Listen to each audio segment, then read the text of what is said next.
Hello friends, welcome to my channel V commerce academy, जिथे मी वंदना तुम्हाला शिकवणार आहे अकाउंट हा विषय अत्यंत सोप्या पद्धतीने. मुलांनो, सध्या आपण फायनान्शियल अकाउंटिंगचे एमसीक्यू स्टार्ट केलेले आहेत. या सिरीजमध्ये आपला दुसरा व्हिडिओ आहे. तर आजच्या व्हिडिओमध्ये आपण फायनान्शियल अकाउंटिंगचे काही एमसीक्यू क्वेश्चन्स डिस्कस करणार आहोत, जे बेसिक्स ऑफ अकाउंटिंगशी रिलेटेड आहेत. तर आजच्या व्हिडिओचा पहिला प्रश्न सुरू करण्याआधी तुम्ही जर चॅनलला नवीन असाल तर चॅनलला सबस्क्राईब करा. व्हिडिओ तुम्हाला कसा वाटला हे देखील कळवा. तर चला प्रश्नांना सुरुवात करूया. पहिला प्रश्न आहे, which of the following is not a nominal account. Nominal account नाही हे विचारले. ठीक आहे. नॉमिनल अकाउंटमध्ये काय काय येतात? नॉमिनल अकाउंटमध्ये एक्सपेन्सेस, लॉसेस, इन्कम, गेन्स येतात. फर्स्ट काय दिलं? Outstanding salary account. बी दिले सॅलरीज. सी दिले interest paid, commission received. Salaries account म्हणजे आपण पेड केलेली सॅलरी, हे आपलं एक्सपेंडिचर आहे.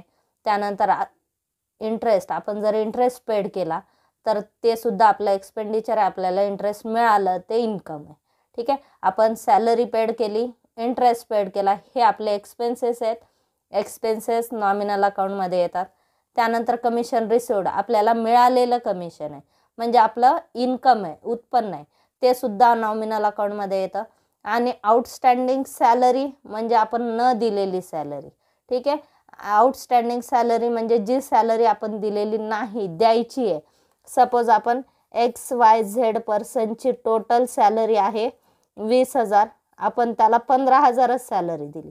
ठीक आहे. मग 5,000 त्याला सॅलरी आपल्याला द्यायची आहे. मग याला काय म्हणायचं? Outstanding salary.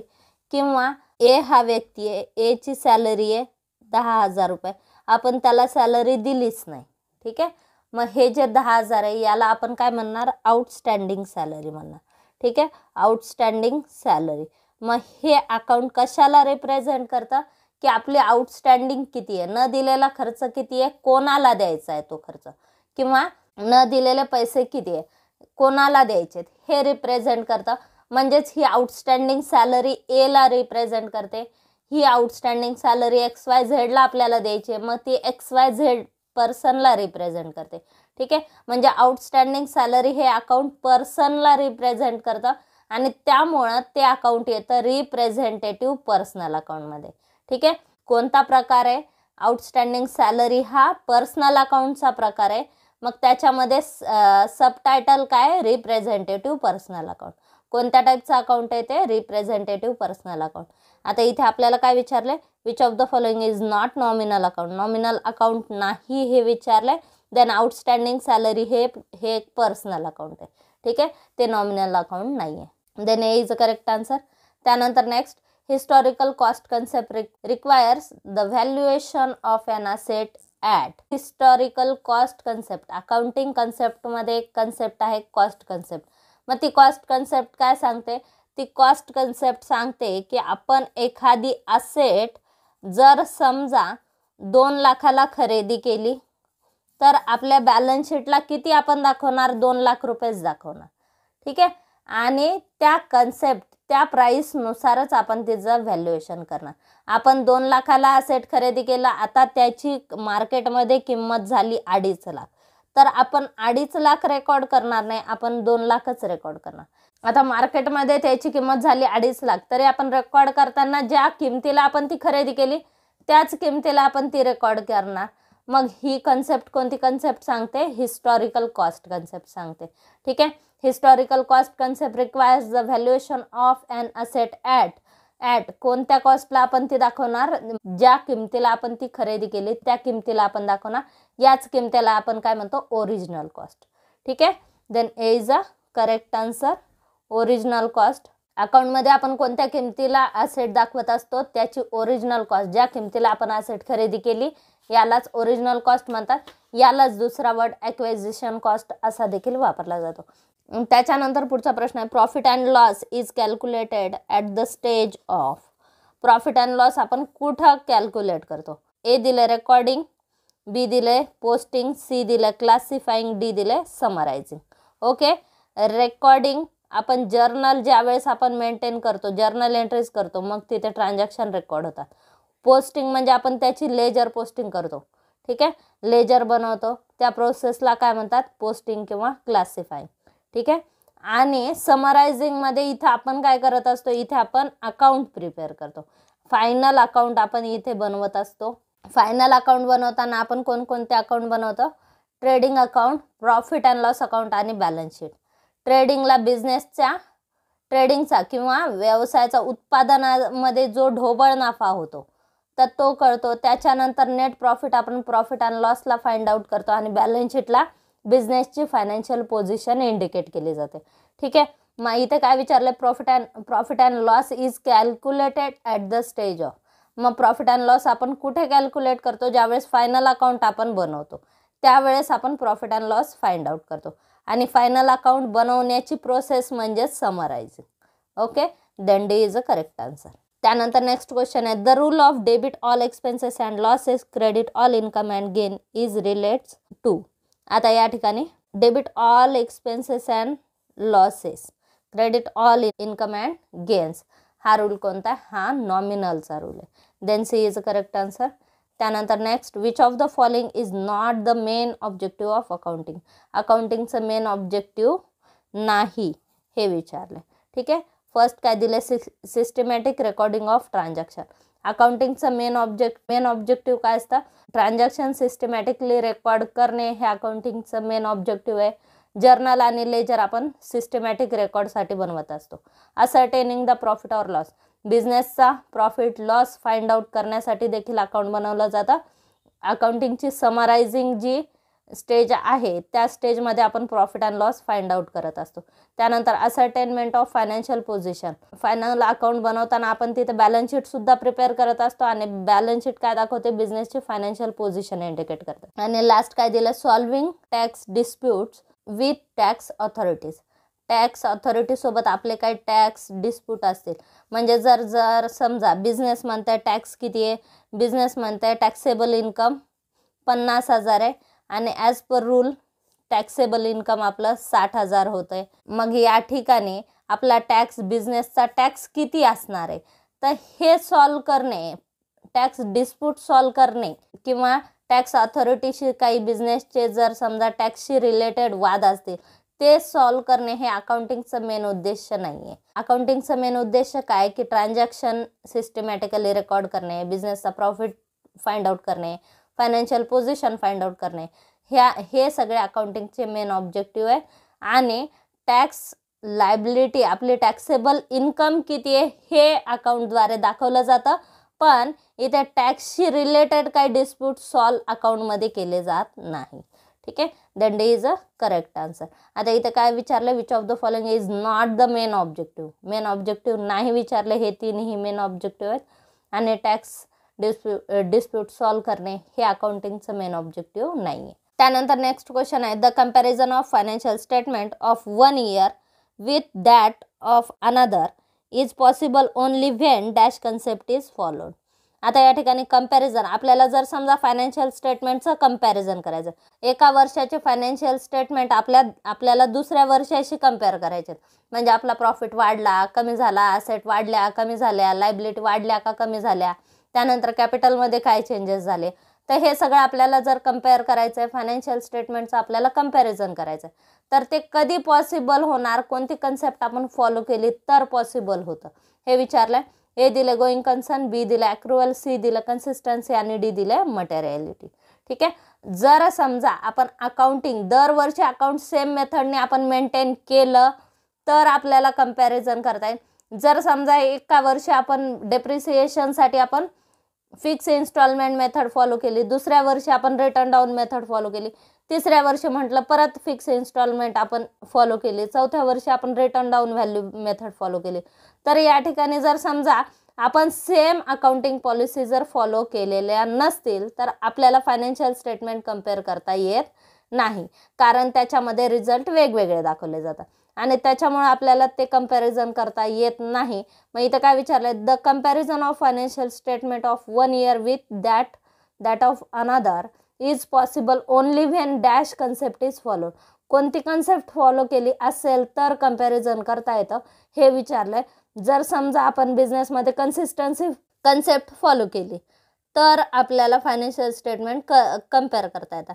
कन्सिस्टन्सी कन्सेप्ट काय सांगते की अकाउंटमध्ये अकाउंटच्या ज्या पॉलिसी बिझनेसमध्ये फॉलो केल्या जातात त्या कंटिन्युअसली दरवर्षी त्याच फॉलो केल्या पाहिजेत.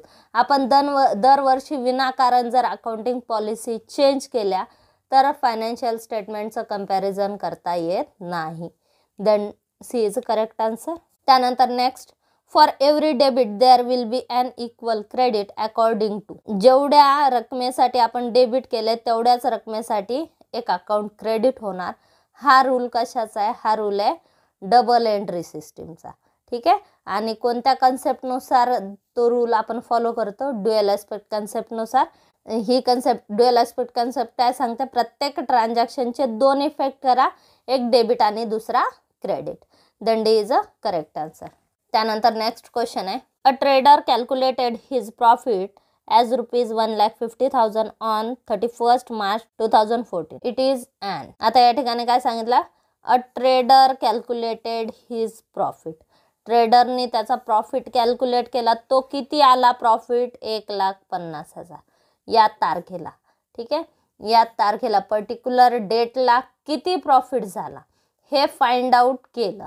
मग यालाच काय म्हणणार? याला आपण ट्रान्झॅक्शन म्हणणार, इव्हेंट म्हणणार की transaction as well as event म्हणणार. डी दिलंय neither transaction nor event. Transaction म्हणजे काय? Exchange of something. ठीक आहे. Exchange of something in terms of money. पैशामध्ये आपण ज्या एखाद्या वस्तूची किंवा सेवेची आपण देवाणघेवाण करतो त्याला ट्रान्झॅक्शन म्हणतात. आणि त्या ट्रान्झॅक्शनमुळे जो इफेक्ट झाला त्या इफेक्टला म्हणतात इव्हेंट. ठीक आहे. आता जर समजा आपण गुड्स सोल्ड केल्या आपण 20,000च्या. ठीक आहे. मग ह्या 20,000च्या गुड्स आपण सोल्ड केल्या याला म्हणायचं ट्रान्झॅक्शन. आणि 20,000च्या गुड्सची आपली कॉस्ट किती होती? 16,000 होती. म्हणजे 16,000च्या वस्तू आपण 20,000ला विकल्या म्हणजेच आपला प्रॉफिट किती झाला? 4,000. ठीक आहे. मग हे जे 4,000 आहेत याला इव्हेंट म्हणायचा. या ट्रान्झॅक्शनचा परिणाम काय? हे 4,000 याचा परिणाम आहे. आपण गुड्स सोल्ड केल्या 20,000चे याला म्हणायचं ट्रान्झॅक्शन. आणि त्या 20,000च्या गुड्स सोल्ड केल्यामुळे आपल्याला 4,000 रुपये उत्पन्न मिळालं, प्रॉफिट झाला आपला. मग या 4,000ला म्हणायचं इव्हेंट. ओके. आता इथे काय सांगितलं? A trader calculated his profit. हा प्रॉफिट कशाचा प्रॉफिट आहे? त्याच्या या वर्षभरामध्ये त्याने ज्या बिझनेस ॲक्टिव्हिटी केलेल्या तर त्याच्यामधला त्याचा प्रॉफिट किती आहे? 1.5 लाख रुपये प्रॉफिट. मग हा जो प्रॉफिट आहे याला म्हणायचं event. Then B is a correct answer. त्यानंतर नेक्स्ट आहे, which of the following is a real account.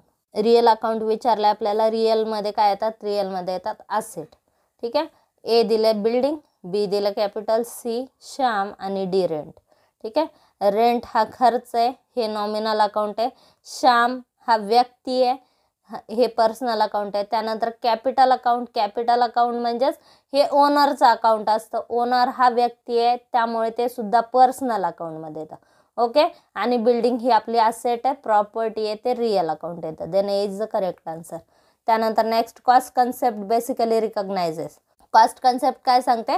आपण ज्या असेट खरेदी केल्या त्या कॉस्ट प्राईसला रेकॉर्ड करा किंवा त्याच्या ॲक्विजिशन कॉस्टला किंवा परचेस व्हॅल्यूला रेकॉर्ड करा. तर हे कोण सांगतं? हे कॉस्ट कन्सेप्ट सांगतं. मग इथे काय विचारलं? Cost concept basically recognises. मग कॉस्ट कन्सेप्टमध्ये आपण काय गृहीत धरतो? फक्त असेटची आपण हिस्टॉरिकल कॉस्ट गृहीत धरत असतो. ठीक आहे. Then B is a correct answer. असेटची हिस्टॉरिकल कॉस्ट किती आहे आणि ती आपण आपल्या बुक्समध्ये शो करत असतो. Then B is a correct answer. त्यानंतर पुढचा प्रश्न, which of the following is not an internal user of management information. Management इन्फॉर्मेशनचा इंटरनल युजर नाही हे विचारलं. ठीक आहे. इंटरनल युजर, अकाउंटिंग युजर 2 टाईपचे असतात, इंटरनल आणि एक्सटर्नल. इंटरनल युजर म्हणजे जे बिझनेसच्या आतले आहेत आणि एक्सटर्नल युजर म्हणजे जे व्यवसायाच्या बाहेरचे. ओके. आता याच्यामध्ये बघा, डिपार्टमेंट मॅनेजर, कंट्रोलर, ट्रेझरर, तर हे कोण आहे? हे बिझनेसच्या आतले व्यक्ती आहेत. मॅनेजर म्हणजे व्यवस्थापक, त्यानंतर कंट्रोलर म्हणजे नियंत्रक, ट्रेझरर म्हणजे खजिनदार किंवा कोषाध्यक्ष. तर हे सगळे हे बिझनेसच्या आतील व्यक्ती आहेत, हे पदांचे नाव आहेत. ओके.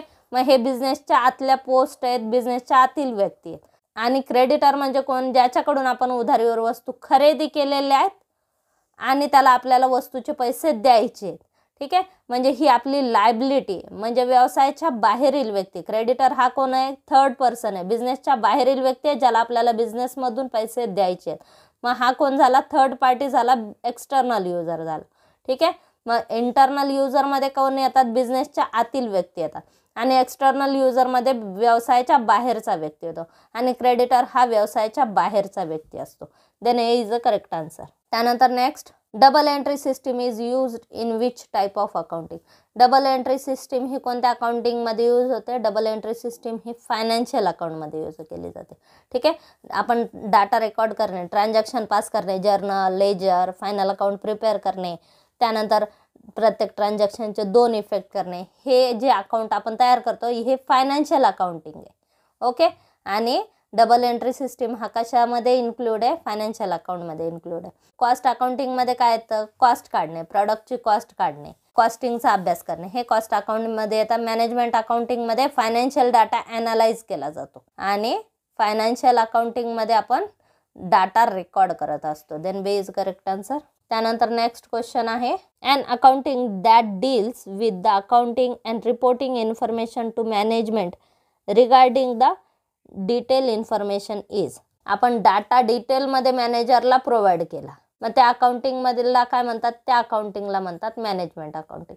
जे अकाउंटिंग मॅनेजमेंटला हेल्प करण्यासाठी मेंटेन केली जाते, किंवा जे अकाउंट मॅनेजमेंटला हेल्प करण्यासाठी, डिसिजन मेकिंग करण्यासाठी, किंवा मॅनेजमेंट फंक्शन पूर्ण करण्यासाठी जी अकाउंटिंग असिस्ट करत असते, तर त्या अकाउंटिंगला मॅनेजमेंट अकाउंटिंग म्हणतात.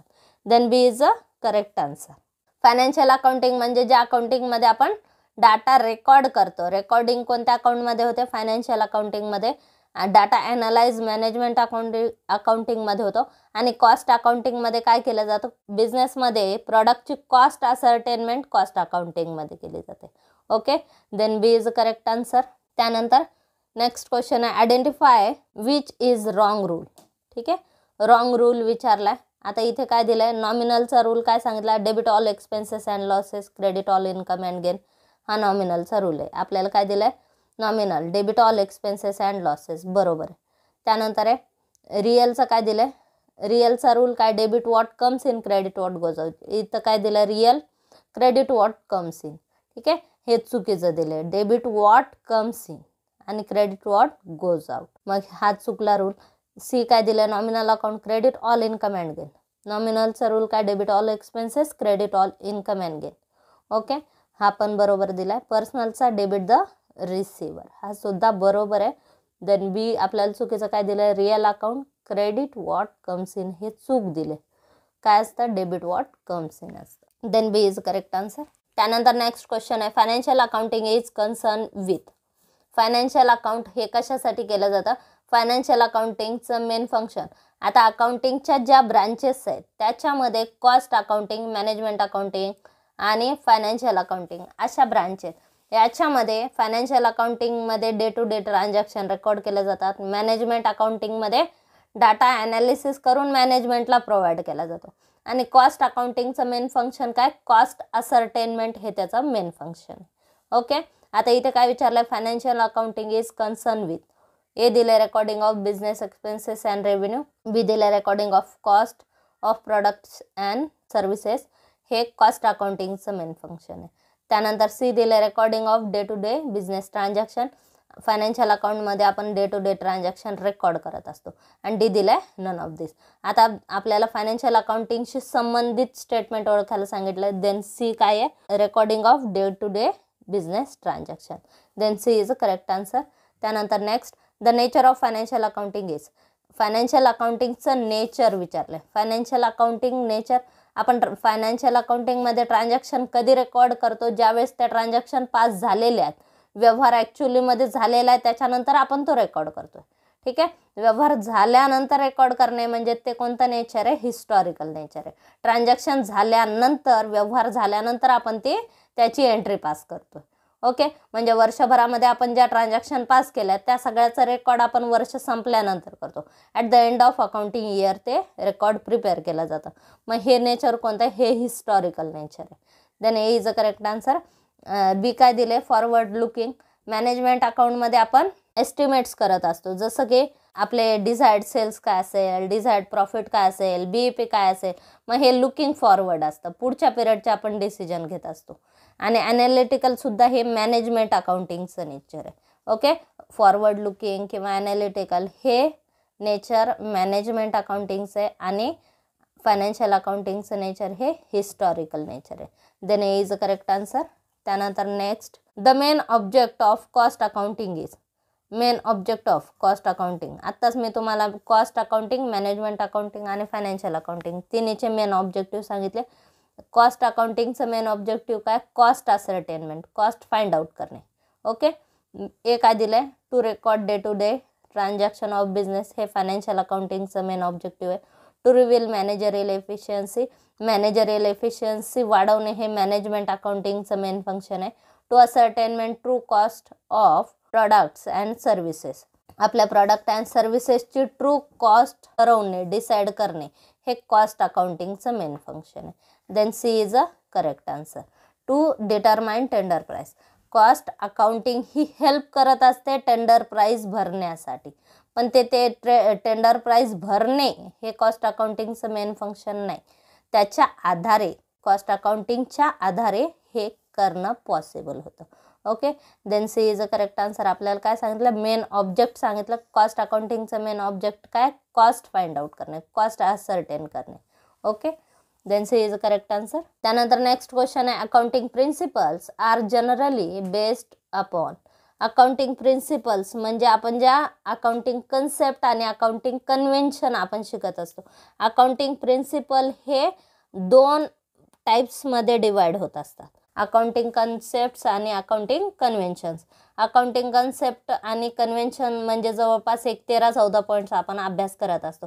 तर या सगळ्यांना मिळून अकाउंटिंग प्रिन्सिपल्स म्हणतो. ठीक आहे, आणि ते कशावर डिपेंड असतात? ए दिले प्रॅक्टिकॅबिलिटी, बी दिले सब्जेक्टिव्हिटी, सी दिले कन्व्हिनियन्स इन रेकॉर्डिंग आणि डी दिले none of this. Accounting principle हे तयार करताना कशावर बेस असतात? ज्या वेळेस आपण अकाउंटिंग रिअलमध्ये यूज करतो, तर ते रिअलमध्ये यूज करताना आपण जे तत्व फॉलो केले पाहिजेत, तर ते म्हणजेच काय असतात? ते अकाउंटिंग प्रिन्सिपल असतात. ओके, मग यालाच काय म्हणायचं? हे अकाउंटिंग आपल्याला मेंटेन करता आली पाहिजे किंवा आपल्याला ते रिअलमध्ये फॉलो करता आली पाहिजे. अकाउंटिंग प्रिन्सिपल कशावर डिपेंड असले पाहिजे? प्रॅक्टिकॅबिलिटी, किंवा ते आपल्याला अंमलात आणता आले पाहिजेत किंवा आपल्याला ते फॉलो करता आले पाहिजे. अकाउंटिंग प्रिन्सिपल हे मुख्यतः कशावर बेस्ड असतात? प्रॅक्टिकॅबिलिटी, रिलिव्हन्स, रिलायबिलिटी आणि कम्पॅरेबिलिटी. म्हणजेच अकाउंटिंगमध्ये रिलेटिव्ह इन्फॉर्मेशन प्रोव्हाइड केली जावी किंवा विश्वसनीय माहिती प्रोव्हाइड केली जावी. अकाउंटिंगमधली इन्फॉर्मेशन आपल्याला कम्पेअर करता आली पाहिजे आणि ती प्रॅक्टिकली आपल्याला अप्लाय करता आली पाहिजे. ठीक आहे, तर हे याच्यावर अकाउंटिंग प्रिन्सिपल बेस्ड असतात. ओके, आता इथे आपल्याला काय दिलं आहे? Accounting principle are generally based upon, then A is a correct answer, practicability. त्यानंतर नेक्स्ट क्वेश्चन आहे, the system of recording based on dual aspect concept is called. Dual aspect concept काय सांगते? प्रत्येक ट्रान्झॅक्शनचे 2 इफेक्ट होणार, एक डेबिट आणि credit. मग कोणत्या सिस्टीममध्ये आपण ते करत असतो? डबल एंट्री सिस्टीममध्ये. सिंगल एंट्री सिस्टीममध्ये प्रत्येक ट्रान्झॅक्शनचा एकच इफेक्ट होतो आणि डबल अकाउंट सिस्टीम ही कोणतीच अकाउंटिंगची सिस्टीम नाही आहे. अकाउंटिंगच्या 2 फक्त मेन सिस्टीम आहेत, सिंगल एंट्री आणि डबल एंट्री. सिंगल एंट्रीमध्ये प्रत्येक ट्रान्झॅक्शनचा एकच इफेक्ट होतो, तो डेबिट असेल किंवा क्रेडिट असेल, आणि डबल एंट्री सिस्टीममध्ये प्रत्येक ट्रान्झॅक्शनचे 2 इफेक्ट होतात, एक डेबिट आणि दुसरा क्रेडिट. त्यानंतर नेक्स्ट क्वेश्चन दिला, profit and loss account is prepared for the period of 1 year by following. Profit and loss account हे आपण एका पर्टिक्युलर अकाउंटिंग पिरियडसाठी करत असतो. मग ही कोणती कन्सेप्ट सांगते? Accounting period concept. ज्या वर्षीचे आपण रेव्हेन्यू दाखवलेले त्याच वर्षीचे खर्च आपण त्या वर्षी रेकॉर्ड करत असतो. मग ही कोणती कन्सेप्ट सांगता? Accounting period concept. Particular accounting पिरियडमधलेच खर्च, इन्कम, रेव्हेन्यू आपण तिथे त्या वर्षी प्रॉफिट अँड लॉस किंवा ट्रेडिंगला आपण दाखवत असतो. तर ही कोणती कन्सेप्ट सांगते? Accounting period concept. आणि प्रॉफिट अँड लॉस अकाउंट बनवताना आपण ती फॉलो करतो. Last question, all those two whom business ओज मनी आर. आता एक काय विचारले? टू whom बिझनेस ओज मनी. बिझनेसला ज्यांना पैसे द्यायचे, बिझनेसला ज्यांना पैसे द्यायचे म्हणजे ती आपली काय लायबिलिटी आहे आणि याच्यामध्ये क्रेडिटर्स ही आपली काय लायबिलिटी आहे. Then C is a correct answer, creditors. तर हे झाले फायनान्शियल अकाउंटिंगचे काही इम्पॉर्टंट MCQ क्वेश्चन्स. तर आजचा व्हिडिओ तुम्हाला कसा वाटला हे कमेंट बॉक्समध्ये नक्की कळवा. चॅनल अजून सबस्क्राईब केलं नसेल तर चॅनलला सबस्क्राईब करा, व्हिडिओला लाईक करा, शेअर करा आणि सबस्क्राईब करा. थँक्यू.